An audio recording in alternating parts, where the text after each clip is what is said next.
පාට පාටමල් ගොඩක් කපලා තියෙනවා.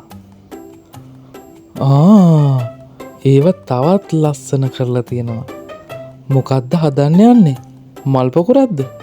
නෑ, මල් පොකුරක් නෙවෙයි. මල් බයිසිකලයක්. අද වීඩියෝ එකෙන් අපි අරගෙන එන්නේ එස්.අබි කටින පෙරහැරේ ගියපු හැටි.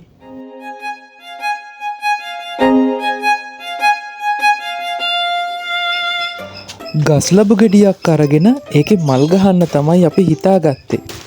ඒකට ඉතින් ඉරටුත් ඕනනේ. වෙලාවට පොල් අත්තක් පහත් වෙලා තිබ්බා. උඩ පැනලා තමයි පොල් ඉත්තත් කපාගත්තේ. තාම එස්.අබි පේන්නේ නැත්තේ මොකද කියලා බැලුවද? අද සිකුරාදානේ. එස්.අබි ඉස්කෝලේ ගිහිල්ලා. හිටියනම් වටේ දුව ඉඳී. එස්.අබි ඉස්කෝලේ ගියපු මුල්ම දවසේ වීඩියෝ එකක් තියෙනවා. ඒකත් ඉතින් ඉක්මනටම දාන්නම්කෝ. පොල් අත්ත නම් කපා ගත්තා. දැන් ඉරටු ටික සුද්ධ කරගන්න ඕන.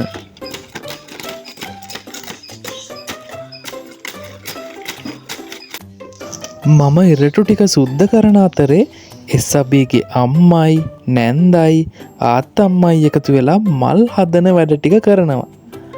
ඉරටු වටේ අලවන්න රැලිත් කපන්න ඕනනේ. ඒ ටිකත් කපන ගමන් මල් ගහන්න ඕන ගස්ලපු ගෙඩිය සම්පත් මාමලාගේ ගෙදරින් ආත්තම්ම කඩාගෙන ඇවිත් තිබ්බා. දැන් ගිහිල්ලා එස්.අබිව ඉස්කෝලෙන් එක්කගෙන එන්න ඕන. තව LED ලයිට් පටි දෙකකුත් ගන්න ඕන. මල් බයිසිකලයට ලයිට් උත් දැම්මට පස්සේ එස්.අබිට තවත් සතුටු හිතේවි.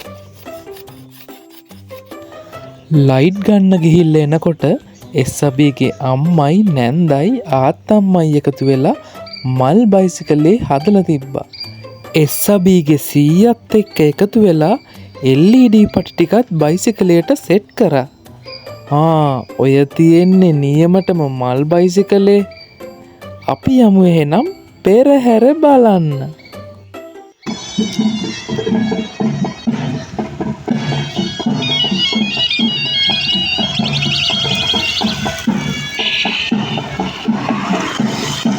ඔය පිටිපස්සෙන් මෙන්නේ බයිසිකලේ පැදගෙන එස්.අබි.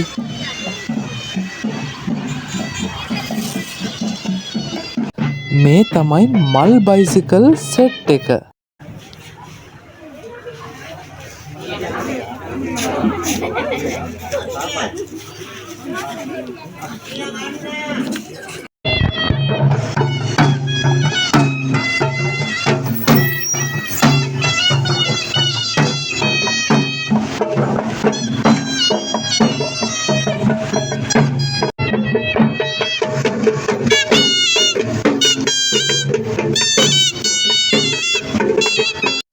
කොහොමද ලයිට් දැම්මට පස්සේ බයිසිකලේ ලස්සන?